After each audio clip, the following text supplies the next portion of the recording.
Our gospel for this evening comes from Mark. We are in the 10th chapter. James and John, Zebedee's sons, came to Jesus and said, "Teacher, we want you to do for us whatever we ask." "What do you want me to do for you?" Jesus asked. They said, "Allow one of us to sit on your right and the other on your left when you enter your glory." Jesus replied, "You don't know what you're asking. Can you drink the cup I drink or receive the baptism I receive?" "We can," they answered. Jesus said, "You will drink the cup I drink and receive the baptism I receive. But to sit at my right or my left hand isn't mine to give. It belongs to those for whom it has been prepared." Now when the other 10 disciples heard about this, they became angry with James and John. Jesus called them over and said, "You know that the ones who are considered the rulers by the Gentiles show off their authority over them, and their high-ranking officials order them around. But that's not the way it will be with you.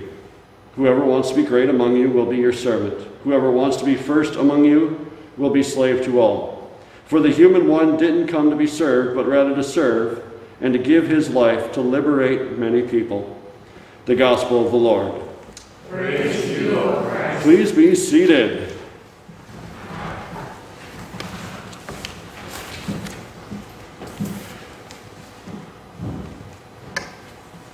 In our prior school district, in the elementary building where Kinder went, the school had a program called Watchdogs, D-O-G-S, Dads of Great Students. Little gendered, yes, but the purpose of this was that dads, grandpas, uncles, step-parents, maybe really close male figures for kids who were students in the class could volunteer to be a role model. So all these watchdogs, we would get together, and I did this, of course. So we all got together at the beginning of the school year, and we went through like a morning training session. And the purpose of the watchdogs was, besides the fact you got a really cool bright yellow shirt and a little sticker that said watchdog with your name on it, besides that, what you were really there for was, of course, to be a positive role model. So we got to hang out with our own kids for lunch and maybe for recess. But that was about it. We were assigned different classes. Every period, and there was 8 or 9 periods, every period we were somewhere different. So it might be in 2nd grade, it might be 4th grade, it might be 5th grade, 6th grade. We would kind of bounce around from period to period, moving up and down the halls with the kids, getting to know kids and being present and visible, but then also being in those classes to help out. You know, we're a volunteer parent. And so every day their goal was to have 2 or 3 watchdogs floating around the building. During one of these periods, it was one of the older elementary classes, I was sitting in the back, and this teacher was very patiently, they were in the math portion of the day, and they were working on this math problem, and the teacher was working through it and kind of talking it through in the way that I could tell the teacher had done this a few times already before, so it was meant to be reviewed. He was walking them through the first problem, and then they had the next 2 on their sheet of paper on their desk, and once they started doing that, if I wanted to, I could get up and help whoever needed it. But he was working through the problem, and I don't remember the math at all. That's all gone to history in my mind. But I remember that it was math, and he was working on it, and he turned and he said, "All right, the next 2 are yours. Give it a shot." And immediately, a little guy in the back, his arm went shooting up into the sky, reaching for the clouds, got the teacher's attention, and without a breath from the teacher said, "I don't get it. This doesn't make any sense." And again, I don't remember the details of the math, what that actually was, but what I remember distinctly is the teacher. How he, for maybe a millisecond, sighed. You know, that deep sigh that sometimes we'll even get of like, feel like we've been down, feel like I've been down this road 1,000 times before, we've gone through this. But he sighed, but for a millisecond, it was that short. Sighed, but then he smiled. And he said, "All right, we've talked about this before, but let's do it again." And then he turned back to the board and walked through the entire math formula again. I thought of that scene this week as I was reading through this text. One, I started thinking about how often the teachers in our lives get to say that in a week, a month, a year. "All right, we've talked about this, but let's do it again." It also made me wonder, as I was reading through our gospel for this week, how often in our walk with Christ We do something, we say something, we imply something, we just be ourselves, and Jesus for a millisecond sighs, and then maybe under his breath, or maybe in our hearts or in our thoughts says, all right, we've talked about this, but let's do it again. We're in chapter 10 of the Gospel of Mark.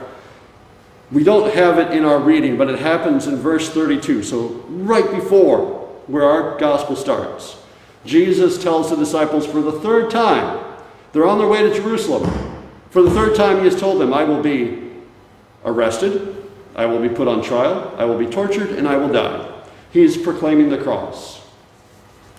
He did that in chapter 8, he did it in chapter 9, he's done it here in chapter 10.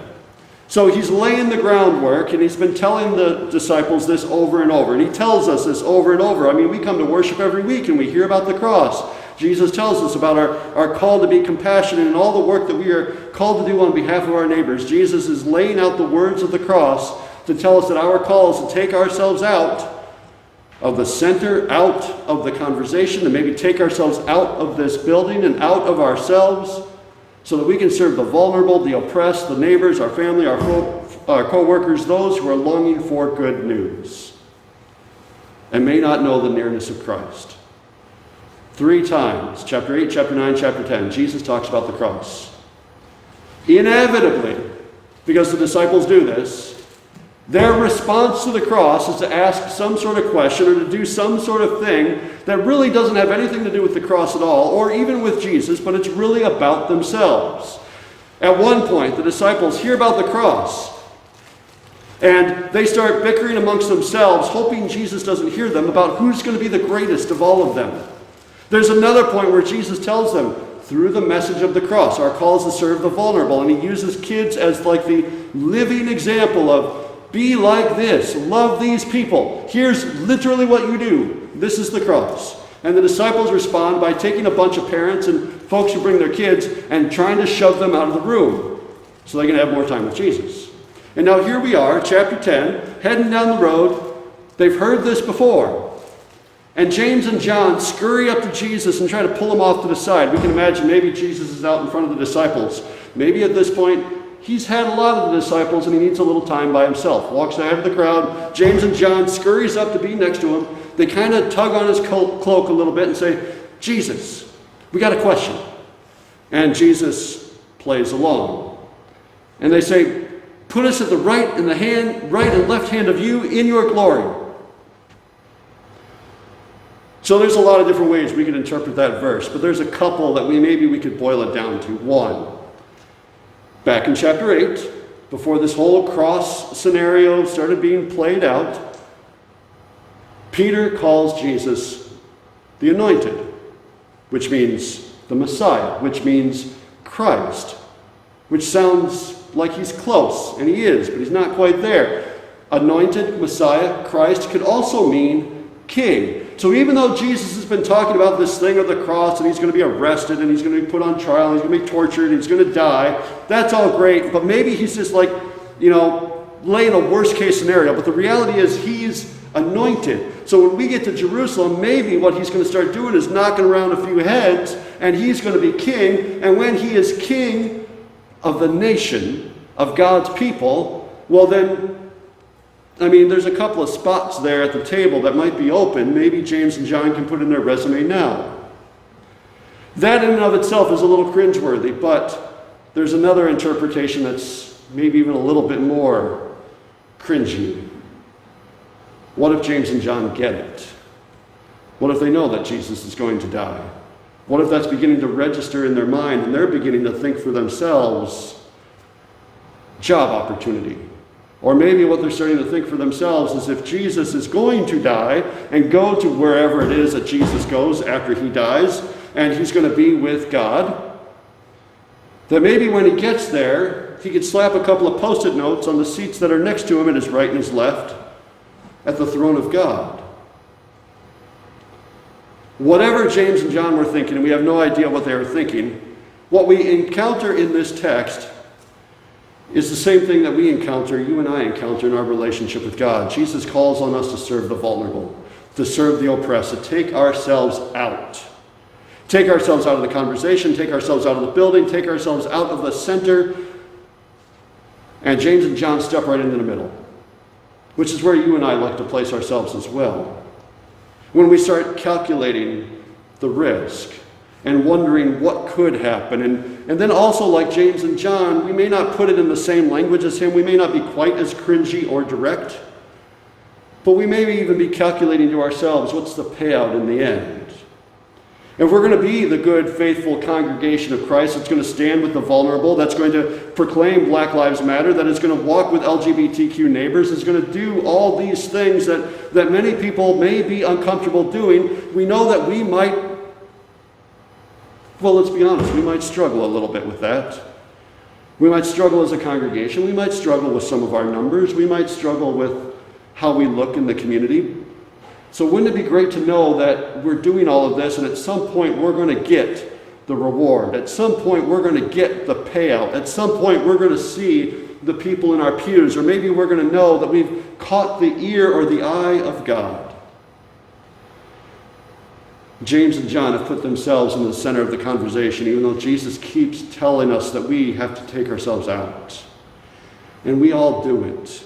It's what we do. We are human. It's part of our nature. It's part of our very existence, that we continually are looking at the world through our own perspective, through our own understanding, through our own wants and needs, our own goals, our own hopes, our own aspirations. James and John, they want the good seats. You and I do too. Our seats may not be the same as the ones that James and John want, but we all find ourselves striving and hoping that maybe we'll be recognized, maybe we'll be seen, maybe we'll be loved a little bit more, maybe we'll be known. Maybe we'll get a little extra on our ice cream with God when the day comes. And Jesus responds. Now we're envisioning the sigh. That's not actually in the Gospel of Mark, but we can envision that sigh. But Jesus responds with incredible patience by telling James and John and the disciples and you and me that his cup is our cup and that his baptism is our baptism. Now, in part, he's doing this to tell us that, of course, that we are walking with him. We're walking to Jerusalem. Our call is to pick up the cross. We won't do it, but our call is to do that. So, of course, his cup, which, by the way, he prays about when he's in the Garden of Gethsemane in the Gospel of Mark, and the baptism, these are the walk that Jesus is taking, and he's leading us in this exact same walk. So, of course, what is his becomes ours, but we can also hear this as a word of love and forgiveness. When we remember again through our sacramental understanding of God that through these waters we are bound to Christ forever. We die. Jesus takes our old lives and drowns them in our baptismal waters, and every day we rise again to new life. Jesus recreates us. Jesus reforms us again to be in the image of God every day. Every moment we are forgiven and loved. And this bond that we have with Christ, that we receive through these waters, is eternal and it is unbreakable. There is nothing we can do. Even our most cringe-worthy selves cannot separate us from the love of God. So Jesus' baptism is our baptism. And when we share this meal in whatever form it may be, and as often as we do, we remember again that forgiveness. We remember how we take in Christ's love, Christ's body and blood into our lives. He becomes us. We, for a moment, become, in Luther's words, little Christ, transformed, reformed, and sent back out. For a moment. Maybe it is just for a breath or a sigh or a glimpse. Jesus pulls us out of the center. He pulls us out to remind us again that our call is to stand and to love the vulnerable, those whose lives matter less, those who have been cast out, who have been cast to the margins, who have been told to stay out of the center of the community. To stay out is where we are called to stand with Jesus. Knowing that our reward is the cross, but through the cross is our forgiveness, our love, our redemption, our new life, and our new opportunity that Jesus gives James and John and the disciples and you and me. Our new chance to speak love and grace and forgiveness for those with whom we walk. Amen.